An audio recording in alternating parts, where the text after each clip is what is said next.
Hey, Mark Holmes with, and as always, thank you all for watching, commenting, and subscribing to the Jumbo Sports Report. Without you guys, man, this doesn't work.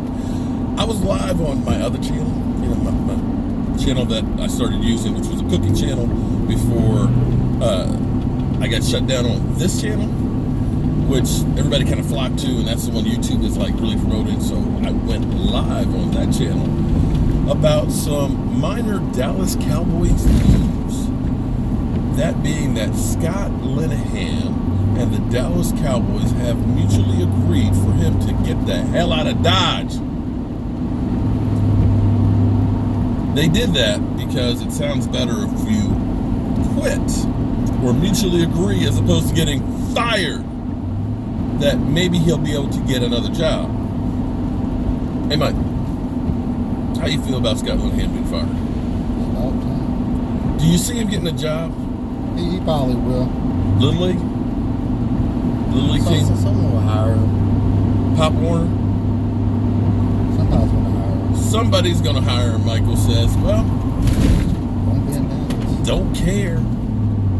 Just glad he's gone. Maybe this will give... here's where I'm starting to think about this, because there was a lot of tension, and it seems like, I don't know if this was all Scott Linehan or Jason Garrett and Scott Linehan. They have certain cliques, you know? You heard Dez Bryant talking about the Garrett guys. And we know that there's certain people that end up getting into the doghouse. Dez Bryant was one of those ones that got in the doghouse. And, you know, when we first were looking at Dez Bryant this time last year in the situations and thinking that it was all Dez Bryant, it wasn't. You know, Okoye pointed out, shout out to him, that Dez could still do things. Dez had some issues. Now, let's be honest. Dez was 50-50 on catching some of the balls. And Dez's body was beginning to break him down. But the offense has been limited to the point where it's predicated on just you being able to beat a person one-on-one. Too often, it was never about getting guys in positions to succeed. If you can't beat somebody physically one-on-one, chances are most of the time our offense didn't work. You look at other teams that do a lot of different sets, a lot of motion, to get guys advantages. We never, for whatever reason, Scott Linehan did not believe in doing any of that kind of stuff. You look at the Rams, you never know where the ball's coming from. The Cowboys, 4th and 1, you know it's going to be a dive to Zeke Elliott up the middle, like clockwork. It's first down, it's going to be a run up the middle, like clockwork. And so teams knew what you were going to do, so you had to beat them one-on-one. It's just the way it was with that offense.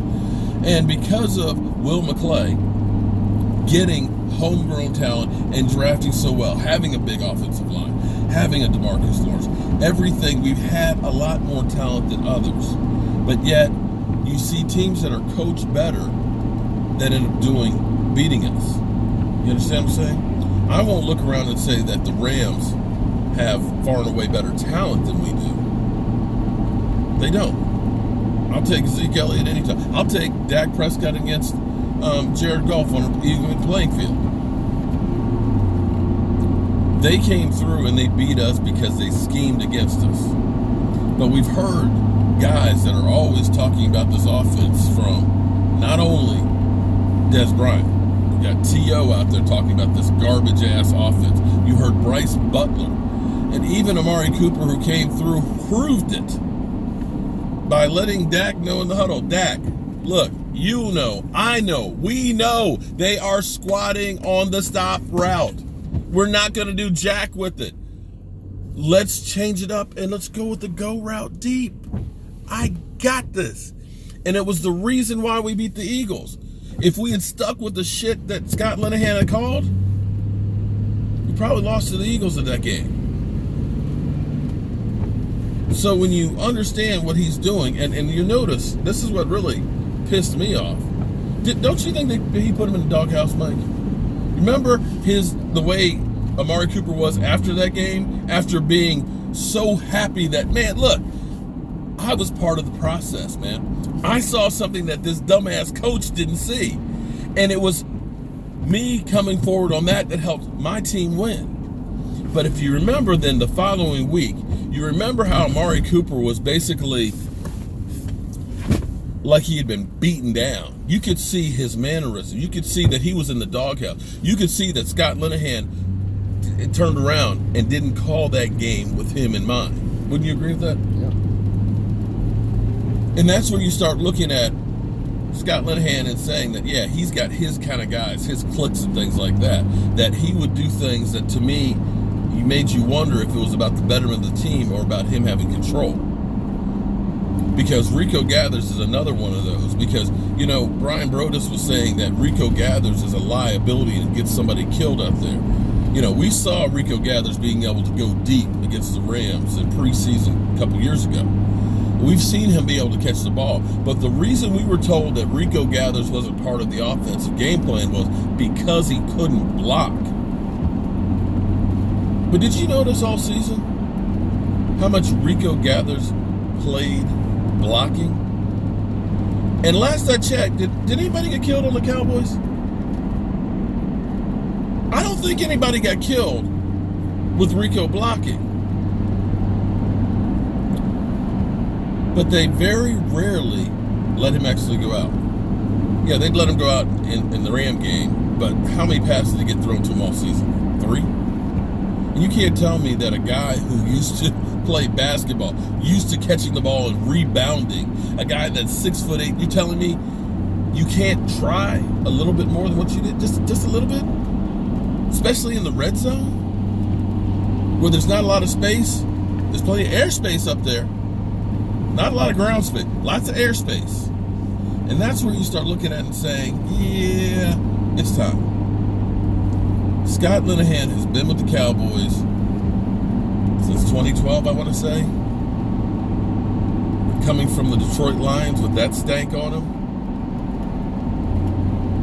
You had Megatron and Matthew Stafford. They didn't even make the playoffs. You got fired. You took over for the greatest show on turf. Granted, had played maybe a few too many times, but you had good players, and you ran that in the ground and got fired. You went to Miami with Nick Saban.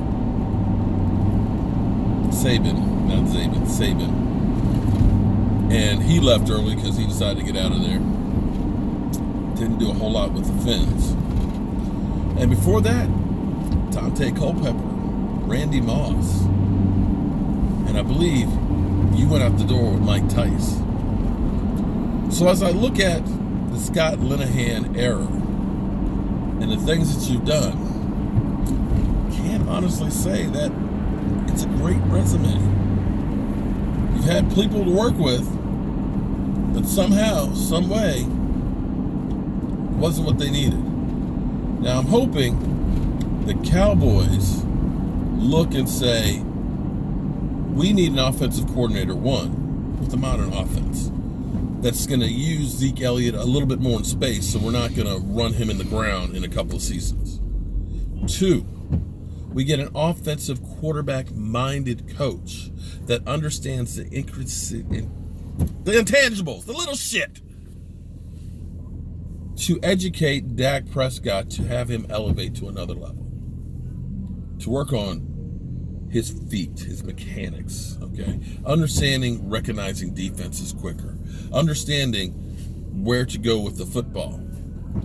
The little things that I don't think Kellen Moore knows. And if the Cowboys do that, and they find a possession tight end, you watch. This offense will be something to reckon with. So, Scott Linehan, thank you for your service. We appreciate all that you've tried to do for the Dallas Cowboys. Why are you thinking of it? Listen, man, ain't no point in being bitter. Why be mad? Be happy that he's gone. You can't think wish him well. Hell, wish him to go to the Washington Redskins. I don't wish the man well. He screwed this team over. Still, I ain't got time to hate. You can't thank a man who screwed this team over. I can thank him for getting the heck out. That much you can, but you can't thank him for screwing this team over. Guys, the Haterade report. I'm telling you, remember that he will be a star. Remember that? Comment on there. Remember that fourth quarter, that fourth down play where it should have let Dak Prescott run the ball instead of giving it to Zeke, knowing that they're stopping the run. Yeah, that rollout, that bootleg. You know, it's kind of like you know what, Linehan? If you had just freaking listened to me, you could have saved your job. I told you what you needed to do: run pass option, naked bootlegs, fake the dive, take Dak outside, let him be able to either run it or easy pass. I know. I'm a guy with a day job doing construction work and a voodoo doll. What do I know? Not a damn thing. But I still have a job. I'm Mark Holmes, and I'll see you guys tonight, 9 o'clock on the other channel. Tune in. It will be party time up in here.